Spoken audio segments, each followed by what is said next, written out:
Tweet केलंय, त्याबद्दल आपली प्रतिक्रिया.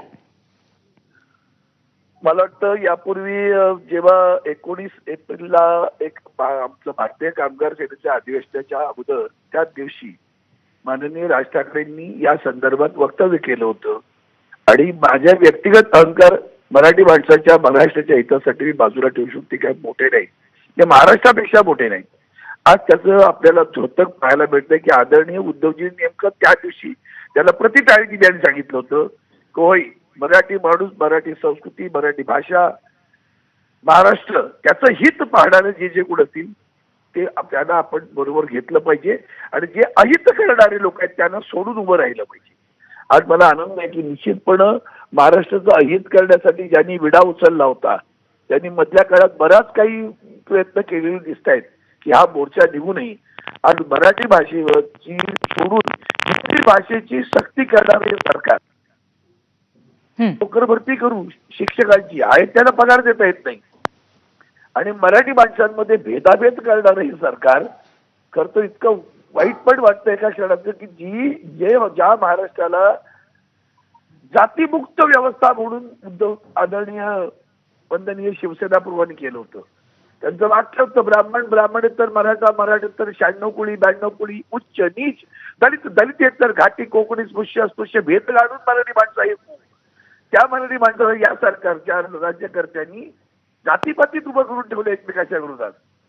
अशा वेळेला मराठी भाषेसाठी आणि हिंदीच्या सक्ती विरोधात जेव्हा दोन बंधू एकत्र येत असतील तर त्याच्यावरती आनंदाची गोष्ट नाही. तीच खरी मराठी माणसाची अस्मितेचा लढा आहे हा. मराठी भाषेचा म्हणजेच मराठी माणसाच्या अस्मितेचा लढा. तो लढा हिंदीच्या सक्ती विरोधात उभा राहिला तसंच तो महाराष्ट्राच्या लाचारी विरोधात उभा राहिला पाहिजे आणि महाराष्ट्राला लाचार करणाऱ्यांच्या पासून समान मराठी माणसाला एकत्र आणण्याचं काम झालं पाहिजे असं मला वाटतं.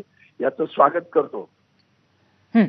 धन्यवाद अरविंदजी, आपण सविस्तर प्रतिक्रिया दिलीत त्याबद्दल. तर खासदार अरविंद सावंत यांनी सुद्धा या संपूर्ण घोषणेचं आणि या भूमिकेचं दोन्ही ठाकरे बंधूंच्या स्वागत केलेलं आहे. तमाम मराठी माणसासाठी या दोन बंधूंनी एकत्र येणं हे अतिशय उत्तम आहे अशा आशयाचं वक्तव्य केलं. त्यामुळे आता 5 जुलैला दोन्ही ठाकरेंचा एकत्र मोर्चा होणार आहे. महाराष्ट्रासाठी सध्याच्या घडामोडींच्या पार्श्वभूमीवरती एक अतिशय मोठी बातमी आहे, कारण गेले काही दिवस सातत्याने शिक्षण मंत्रालयाकडनं आलेलं हिंदी पहिलीपासून शिकवण्याचं धोरण हे अनेक मराठी लोकांच्या पचनी पडलेलं नाहीये. हिंदी शिकवण्याची गरज काय आहे असा प्रश्न मराठी घराघरातनं विचारला जातोय, कारण महाराष्ट्रामध्ये मराठी भाषेसह हिंदी भाषा सतत कानावरती पडत असते आणि त्यामध्ये पहिलीपासून ही भाषा का शिकवायची असाच प्रश्न फक्त राजकीय पातळीवरती नाही, सर्वसामान्यांच्या पातळीवरती नाही, तर अनेक विचारवंत, शैक्षणिक तज्ज्ञ, साहित्यिक यांनी सुद्धा सातत्याने उचलून धरलेला असताना